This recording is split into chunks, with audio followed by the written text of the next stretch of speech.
Over the past 12 months, I've made this much money buying and holding Bitcoin, simply doing nothing else. All I did was buy an asset and I did nothing else, and I doubled my money, made about $8,000 just holding Bitcoin. And I want to show you how you can replicate that. And to show you it's not just me doing this, I didn't only do this for myself, my father did this as well. And it just shows the power of two things. One, proper market timing, and two, good assets like Bitcoin, which right now would technically be considered a good asset based on the way it's going. This is my dad's return on investment. He actually did two different ETFs. He did Fidelity Bitcoin and iShares. I only did Fidelity Bitcoin ETF. But you can see how right here he has 155% return over 12 months. I only have about 100% return because I was in a little bit later. But it just shows you the power of how you can turn small amounts of money into large amounts of money. And I think he took like $2,500 and he turned it into $6,500. I took about $8,000 and turned it to about $16,000, which is a lot of money. You can do a lot of things with that. So how do you do that for yourself?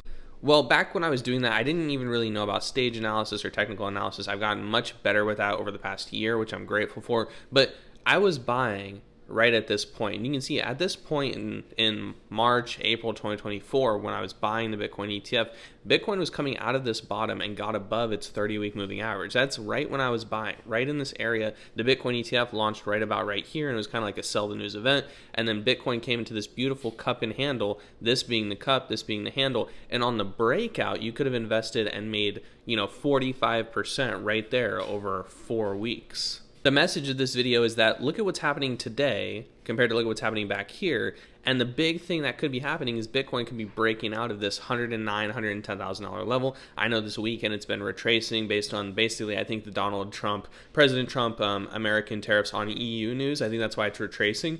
But this move and this move look really similar. And all Bitcoin needs to do is break out in order to get a giant 20, 30, 40% move, and we can have the same amount of gains. Now, all I did was buy Bitcoin in 2024, and I'm going to sell it in 2025, and it just shows the power of how your money can work towards building you more money, and you should really consider investing before you think about that next car, that next Louis Vuitton, that next vacation, and how if you're investing in your early years, this can pay off tremendously over the course of your life. When it comes to finances, I did grow up knowing about finance. I have been lucky enough to be informed about crypto, and my parents are very financially educated, so I do have some things helping me out there. But as far as who I am, I'm a normal dude. Anybody can buy Bitcoin and double it, and so that would have been a great opportunity, and those opportunities are still out there. I'd be a little cautious about what Bitcoin's doing after this run-up. So if Bitcoin went from 107 to like 135,000, that might be getting a little cautious because it might be getting close to a top. You might see a retracement like something like that. But right now, Bitcoin seems to be in a decent cup trying to build out a handle. If